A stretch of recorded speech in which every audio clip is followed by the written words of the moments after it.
सगळं व्यवस्थितपणे चाललेलं आहे. काही गोष्टीला थोडासा विलंब लागतो, दोन्ही बाजूला लागतो, आघाडीला पण लागतो, युतीला पण लागतो, इतर पण वेगवेगळ्या राजकीय पक्षांना लागतो. आपण समजून घेतलं पाहिजे. प्रत्येकजण आपापल्या पातळीवर त्याच्यातनं योग्य असा प्रकारचा मार्ग काढण्याचा प्रयत्न करतायत. असं काही नाही, तुम्हीच आम्हाला दाखवता चॅनलला ही जागा तिढा निर्माण झाला, त्या जागेवर तिढा निर्माण झाला. पण मला असं काही वाटत नाही कोणाच्याही बाबतीमध्ये फार टोकाचं. ठीक आहे, वेगवेगळे राजकीय पक्ष असल्यानंतर त्याच्यामध्ये थोडेसे वेगवेगळे मतप्रवाह असू शकतात, मनुष्य स्वभाव आहे, पण त्याला फार काही महत्त्व द्यावं असं मला वाटत नाही. साधारणतः किती दिवस लागतील सगळा तिढा सुटायला? जे आपले उमेदवारांचे अर्ज भरण्याची शेवटची तारीख त्या फेज नंबर 1, 2, 3, 4, 5, 6, 7 मध्ये आहे, त्याच्यामध्ये उमेदवारी अर्ज भरण्याच्या शेवटच्या तारखेच्या आत त्या ठिकाणचे तिढे सुटताना आपल्याला पाहायला मिळेल. अमृत नोनी आर्थो प्लस, ये एक प्रूवन फॉर्मूला है। इसमें मौजूद नोनी फल के गुण और आयुर्वेदिक जड़ी बूटियां शरीर को जरूरी पोषक तत्व देने के साथ साथ हड्डियों और जोड़ों के घिसने, उनमें होने वाले सूजन और दर्द को रोकने में मदद करता है। दर्द मुक्त जीवन के लिए अमृत नोनी आर्थो प्लस। मावळामध्ये राष्ट्रवादीचा विरोध कमी झाला आहे, पण भारतीय जनता पक्ष अजूनही ठाम आहे की आम्ही त्यांचा प्रचार करणार नाही. काय सांगता? कुठे मावळामध्ये अजूनही काही पदाधिकारी त्याच्यामध्ये नाहीये. मी स्वतः चंद्रशेखर बावनकुळेंशी रोज बोलत असतो, देवेंद्रजींशी रोज बोलत असतो. भारतीय जनता पक्षाच्या मध्ये हे दोघं लोक महत्त्वाची नेते आहेत, मान्यवर. बाकीचे तर आहेतच, त्याच्यामध्ये आशिष शेलार असतील, बाकीचे मान्यवर असतील, आणि हे दोघं लोक त्याच्यामध्ये लक्ष घालत आहेत. असं थोड्याशा किरकोळ कुरबरी असतात, परंतु सगळेजण काम करतील. आणि महायुतीचे उमेदवार ज्या ज्या भागामध्ये दिलेले आहेत तिथं भारतीय जनता पक्ष, राष्ट्रवादी काँग्रेस पक्ष, शिवसेना आणि त्यांचे मित्र घटक पक्ष हे सगळे कार्यकर्ते काम करतील. इंदापूरमध्ये प्रचार प्रमुख होते सुप्रिया, ते आज पत्रकार परिषद घेत आहेत. तुमच्याकडे प्रवेश करणार अशी चर्चा आहे, काय नेमकं? तो माझाच कार्यकर्ता आहे, त्याच्यावर प्रवेश करण्याचा प्रश्न येतच नाही आहे. आम्ही सगळे मूळ राष्ट्रवादी काँग्रेस पक्षातच आहोत. मूळ राष्ट्रवादीचं चिन्ह पण आणि पक्ष पण निवडणूक आयोगाने क्लिअर निर्णय दिलेला आहे.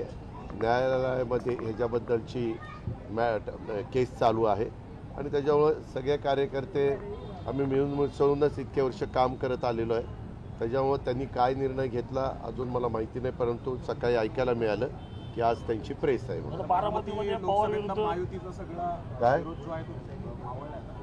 यामध्ये ही निवडणूक देशाच्या पातळीवरची निवडणूक आहे, ही काही गावकी भावकीची निवडणूक नाही आहे. लोकसभेच्या निवडणुकीच्या निमित्तानं 140 कोटी जनतेचा कारभार 5 वर्षाच्या करता कोणाच्या हातात द्यायचा, अशा प्रकारचा महत्त्वाचा निर्णय आपल्या देशातल्या सगळ्या मतदारांना घ्यायचा आहे. आम्हाला असं खात्री आहे की या देशाचा कारभार नरेंद्र मोदींच्याच नेतृत्वाखाली उत्तम पद्धतीनं पुढं जाऊ शकतो.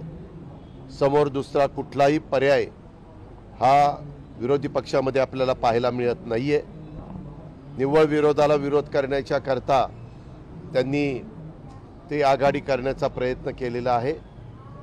पण जनता अतिशय सुज्ञ आहे, फार विचारपूर्वक जागतिक पातळीवर ह्या देशाचं नावलौकिक वाढवण्याच्या करता, जागतिक पातळीवर ह्या देशाचं नेतृत्व करण्याच्या करता, आणि गेल्या 10 वर्षातला जो कारभार एक विजन डोळ्यासमोर ठेवून पंतप्रधान मोदी साहेबांनी केलेला आहे, आणि सर्व क्षेत्रामध्ये प्रगती कशी होईल, घोडदौड कशी होईल, हाच त्यांचा मूळ अजेंडा होता. तोच अजेंडा पुढं देखील 5 वर्ष राबवण्याचा त्यांचा मानस आहे, त्यांचा प्रयत्न आहे. आणि देशातल्या जनतेला, मेजॉरिटी जनतेला जर कौल विचारलं तर मेजॉरिटी जनता म्हणते की मोदी साहेबांनीच तिसऱ्यांदा या देशाचं पंतप्रधान व्हावं. त्यांना पंतप्रधान करण्याच्या करता जिथं जिथं महाराष्ट्रात महायुतीचे उमेदवार कमळ, घड्याळ आणि धनुष्यबाण हे चिन्ह घेऊन उभे आहेत, तिथं तिथं तिथल्या मतदारांनी त्यांना मतदान करावं असं आव्हान आम्ही सगळेजण आपापल्या पातळीवर करतोय. विरोधी पक्ष त्यांच्या परीनं आमच्या एक्झॅक्ट विरोधामध्ये जी बाब सांगता येईल ते सांगण्याचा ते प्रयत्न करतायत. पण देशातली जनता, मतदार सुज्ञ आहे, योग्य निर्णय घेतील, त्याबद्दल माझ्या मनात ते मत आहे.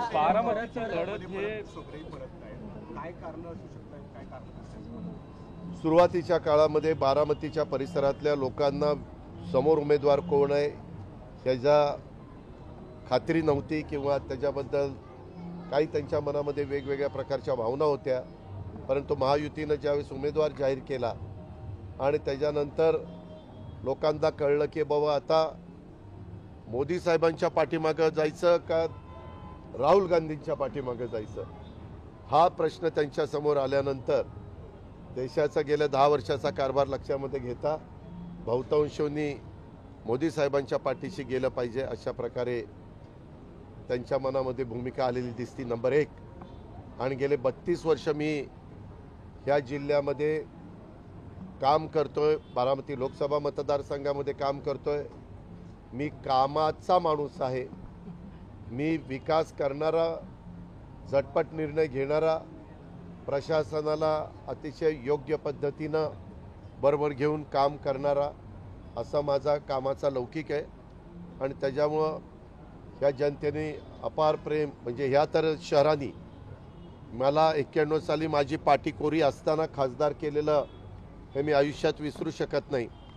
आणि तेव्हापासून आम्ही विकासाचाच ध्यास घेऊन पुढं जात राहिलो आणि तो विकास करत राहिलो. पुढंही देश पातळीवर मोदी साहेबांच्या नेतृत्वाखाली आणि राज्यामध्ये हे महायुतीचं सरकार, एकनाथराव शिंदे, देवेंद्रजी, मी आणि आमचे घटक पक्ष, आम्ही सगळे मिळून उत्तम पद्धतीचा कारभार करण्याचा आमचा सगळ्यांचा मानस आहे. जनतेने त्याला आशीर्वाद द्यावा ही आमची विनंती. तुम्हाला वाटतं 400 पार हां, खडसे साहेबांची बातमी पण मी आज ऐकली, परंतु त्यांनी सांगताना सांगितलं की मी लवकरच पक्षप्रवेश करणार आहे.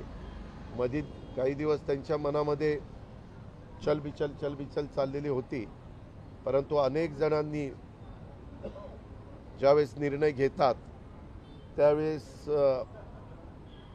शेवटी त्यांना जो योग्य वाटतो तशा पद्धतीचा निर्णय घेऊन ते पुढे जातात. धन्यवाद. दादा फडणवीस म्हणतात